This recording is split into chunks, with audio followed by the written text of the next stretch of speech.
Bonjour à tous dans cette nouvelle séance du Kamikaze. Aujourd'hui j'ai entendu parler que Kennedy Miller Productions allait sortir le 4ème volet du légendaire guerrier de la route, Mad Max, intitulé Mad Max Fury Road. Excusez, j'ai un accent anglais de merde. Par conséquent, je me sentais en devoir de parler du film qui le précède, logiquement considéré par les fans comme le moins bon de la trilogie cultissime qu'est Mad Max, intitulé Mad Max au-delà du tome du tonnerre.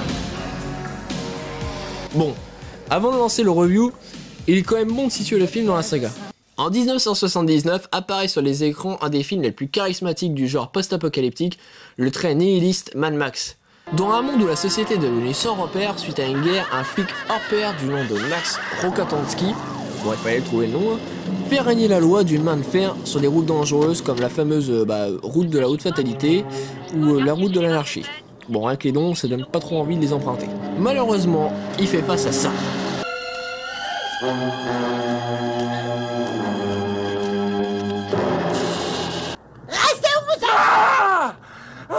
Ah, j'ai horreur des armes à feu. La vieille. Bougez pas! Bon, après vous en doutez, hein, donc le gang lui fait du mal, hein, le gang tue sa famille et brûle grièvement son coéquipier et meilleur ami, Jim Goose. Il décide alors d'assouvir sa vengeance. Souffrant d'un budget risible, ce petit film australien devient un succès considérable. Véritable badass qui n'a peur de rien, loin d'une violence complaisante et aseptisée, le film est remarquable par des scènes crues comme celle-ci. Il en avait plus besoin. Qu'est-ce que tu fais? Je veux savoir ce que tu vas faire.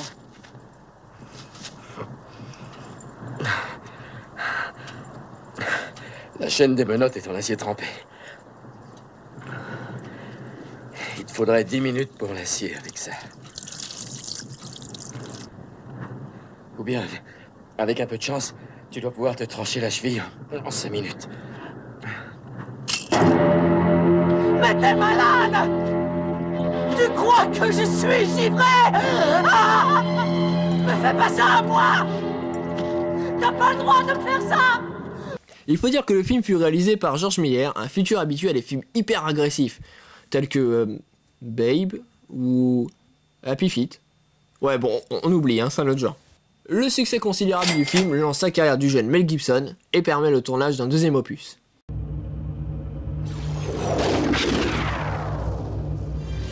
Mad Max 2, le défi. Là, la société n'a absolument plus de repères. Max n'est plus flic, mais un baroudeur sillonnant les routes à la recherche du carburant, une ressource alors épuisée.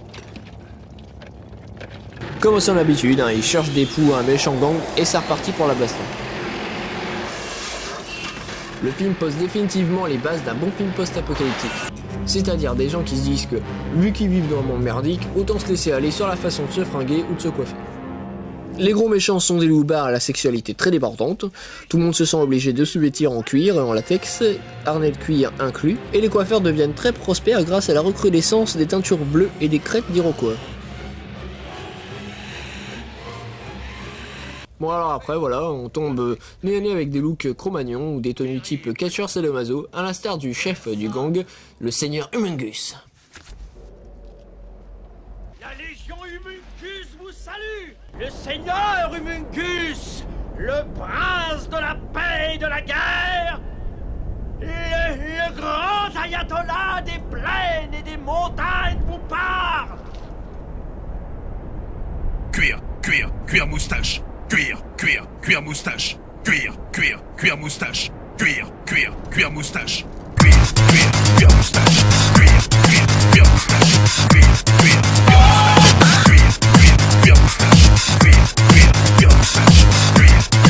moustache.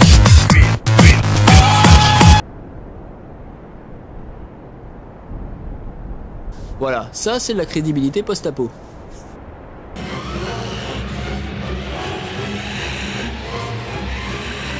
Toujours aussi nihiliste, le film reste dans la même lignée que son prédécesseur, violent, rythmé et amoral. Le plus de films est de posséder parmi les plus belles scènes de course-poursuite du cinéma.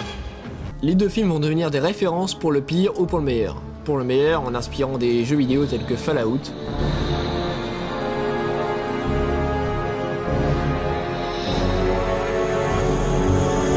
ou Borderlands,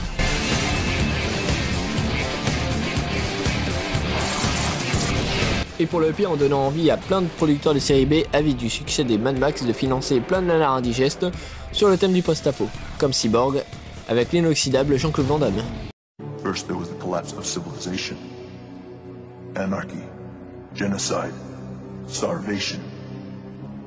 Then when it seemed things couldn't get any worse, we got the plague. The living death, quickly closing its fist over the entire planet. And then we heard the rumors that the last scientists were working on a cure that would end the plague and restore the world. Restore it? Why? I like the death. I like the misery. I like this world! Et voici qu'arrive Mad Max au-delà du dôme du tonnerre. Bon là, George Miller met les gros moyens. Il a un budget conséquent pour installer au mieux son univers, les décors sont plus impressionnants, on a ainsi le droit à la magnifique ville de Bartertown, la ville du troc, et la participation de stars comme Tina Turner qui n'hésite pas un instant pour pousser la chansonnette. Bon ça c'était pas nécessaire. Mad Max 3, on va dire que c'est la petite scission avec les deux précédents opus. Je sais pas ce qui s'est passé, on va dire que George Miller a chopé ce que j'appelle le syndrome George Lucas, c'est-à-dire qu'il a construit des films avec des univers riches et intéressants, avec des thèmes plus ou moins sérieux, et du jour au lendemain, il s'est dit tiens, et si je faisais un film pour les mômes? Donner envie aux mômes de regarder Mad Max? Le but est très louable. C'est bien de vouloir aborder un vaste public, mais de là à transformer un film aussi badass en film Disney, ça risquait forcément de déplaire un nombre de fans. Pourtant, voilà, quoi, ça commence bien.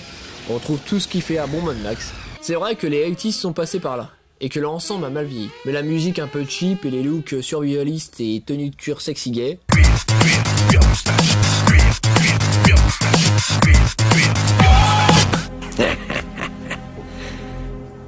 Pardon. Ouais, bon, ça va. Bah, tout ça, bon, ça reste bien amusant à voir. Tout reste dans l'esprit Mad Max, notamment la fameuse scène de combat dans le dôme du tonnerre.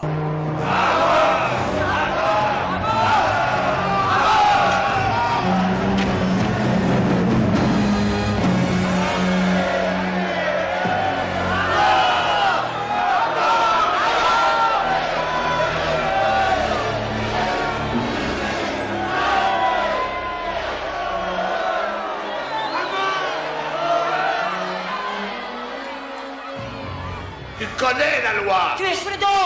Après le refus de Max, Entité, la grande Manitou de Bartertown, voulant présenter sa ville comme un nouvel espoir, la civilisation applique sa loi. Et sur une roue. Ouais bon voilà.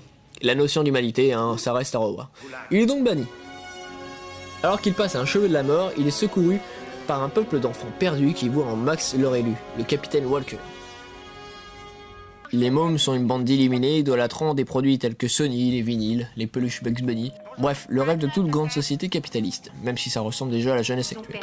On a le droit tout de même à de belles scènes avec ces enfants qui ne rêvent qu'à revoir une nouvelle forme de civilisation.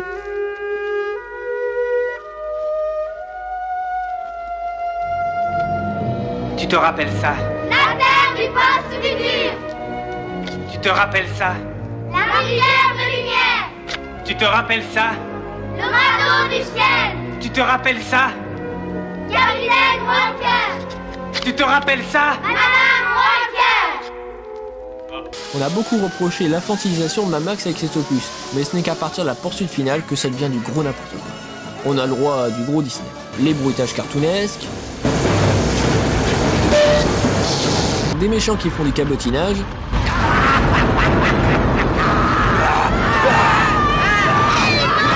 des blagues de clowns, et surtout, pour éviter de choquer les jeunes spectateurs, personne ne meurt. Ou presque. Ici, on sympathise clairement avec le côté bon enfant, alors qu'avant, les enfants dans Mad Max, ils avaient droit plutôt à ça.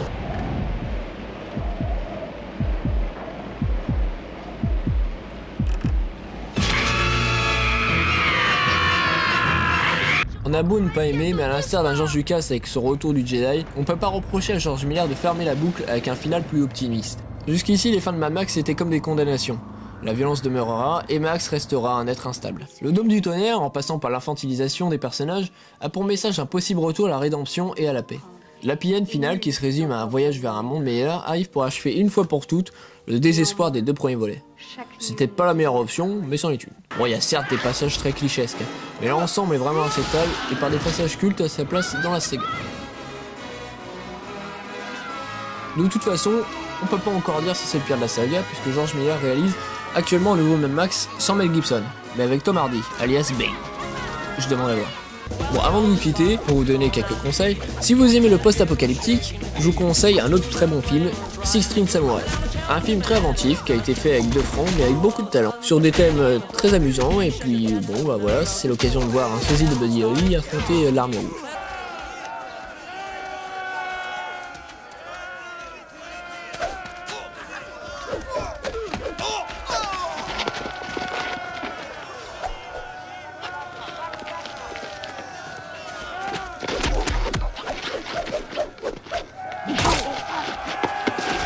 Bon voilà, la séance du kamikaze s'achève ici. Je vous recommande de revoir la trilogie Mad Max, qui vous reste tout de même une des grandes icônes du cinéma des années 80. Et je vous dis à la prochaine pour une nouvelle séance du kamikaze. À bientôt.